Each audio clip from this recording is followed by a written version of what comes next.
Okay, I think I'm finally ready. I have my spreadsheet up. Okay, I came to the realization recently that I really need to build my portfolio, and I figured I go to school for this. Why not just practice with my own work that I've already done? And essentially, I just made a bunch of work for myself, and here we are. Speaking of, insert here my setup for this.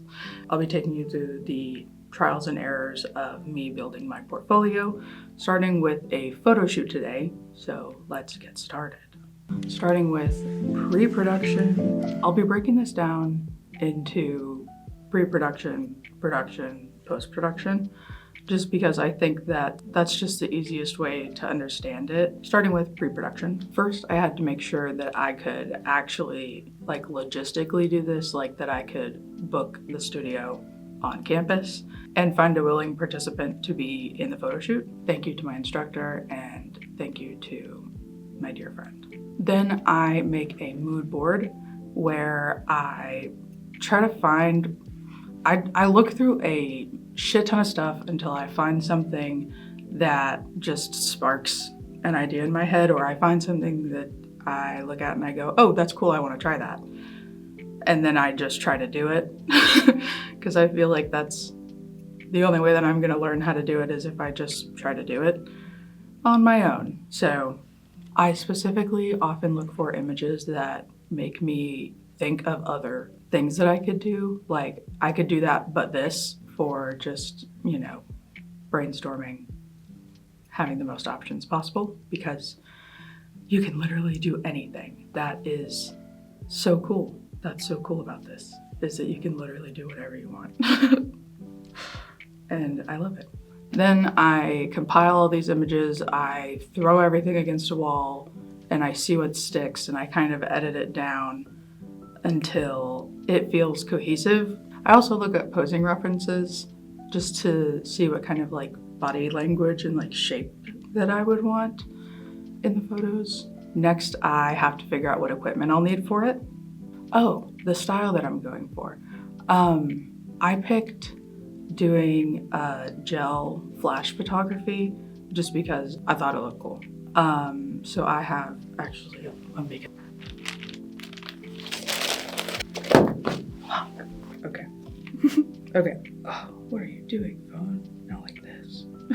So I'm going to be using these gels. I just look into whatever effect that I'm wanting to go for and find out what equipment I would need, figure out how to do it, and make the equipment list, which leads us to production.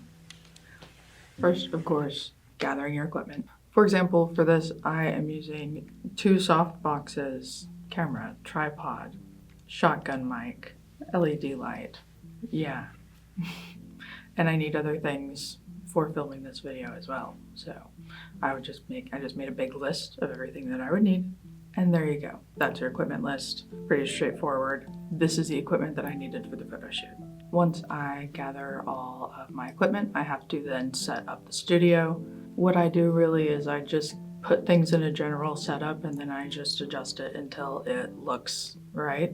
That's the best advice that I can give you. That's the only thing I ever do. Next up is test shots, where I just practice whatever new skill I'm trying to learn. Yeah.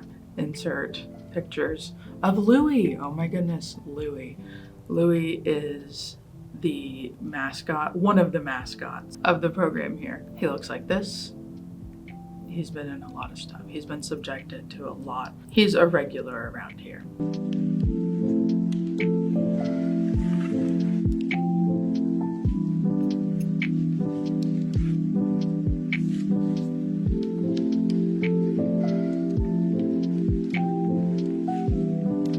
Then once I'm confident enough with the technique, I try to set it up for the actual human that will be joining us today, which is, drumroll please, Beth.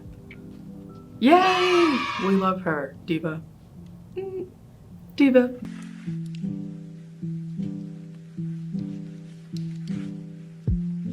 Then shooting. Then you take pictures. I'll insert footage of that process as well. Good luck me remembering to do that. And other than, of course, cleaning up the equipment, that is the end of production. And then we have post-production. Stay with me, guys. Essentially, my editing process is I sort through the hundreds of photos that I probably took and then pick my favorite like 10 to 15, and then I edit those, and then I pick my favorites out of the edited ones. That's my entire editing process. I don't think it's that interesting, but you get locked in sometimes or other. Here are the final pictures. Ta-da! Thank you, Beth, once again. Thank you to my instructor once again, letting me use the studio. And yeah, thanks for watching. Thanks for watching my process. This is what I love to do, so I'm showing you. I will be putting a link to my Instagram and my Cara if you're interested in some of the work that I've done. I'm starting to post on there more, so hopefully you see something you like. Thanks.